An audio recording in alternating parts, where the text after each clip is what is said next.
ببر شیر کو قتل کرنے والے صحابی۔ مسلمان فوج اور ایران کی فوج جنگ کے میدان میں جب آمنے سامنے آئے تو مسلمان حیران ہو گئے کہ ایرانی اپنے ساتھ لڑنے کے لیے تربیت یافتہ شیر لائے ہیں۔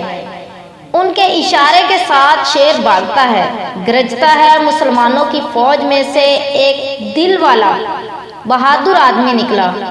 وہ نڈر بہادر مسلمان ایک خوفناک اور ناقابل یقین اعتبار سے شیر کی طرف بھاگا، اور میرا خیال ہے تاریخ میں ایسا کبھی نہیں ہوا کہ ایک آدمی شکاری شیر کا شکار کرنے بھاگا ہو۔ دونوں فوجیں حیرت سے دیکھنے لگی۔ آدمی چاہے کتنا ہی مضبوط کیوں نہ ہو، شیر کا سامنا کیسے کر سکتا ہے؟ وہ بہادر ہوا کی طرح شیر کی طرف اڑ کر گیا۔ اس بہادر کے سینے میں کامل مسلمان کا ایمان اور ہمت تھی، جو خدا کے سوا کسی سے نہیں ڈرتا، بلکہ اس کا عقیدہ تھا کہ شیر ہی اس سے ڈرے گا۔ پھر اس نے اپنے شکار پر شیر کی طرح چھلانگ لگائی اور اس پر کئی وار کیے، یہاں تک کہ اس نے اسے مار ڈالا۔ ایرانیوں کے دلوں میں خوف طاری ہو گیا۔ وہ ان لوگوں سے کیسے لڑیں گے جو شیروں سے نہیں ڈرتے؟ چنانچہ مسلمانوں نے انہیں جنگ کے شروع میں ہی بھگا دیا۔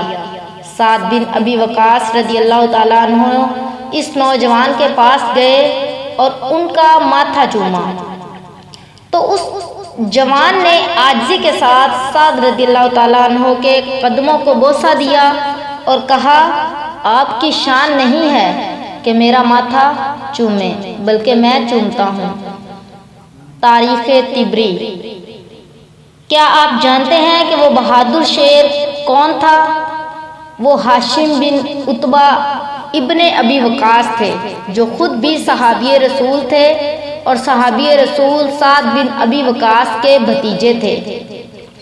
ان کا لقب میقال تھا، یعنی بہت تیز دوڑنے والے، اتنے تیز کہ شیر کو بھی شکست دے ڈالی۔ یہ وہ لوگ ہیں جو ہمارے اصل ہیرو تھے، نہ کہ فلمی ایکٹر اور جعلی مقابلے کرتے ہوئے ریسلر۔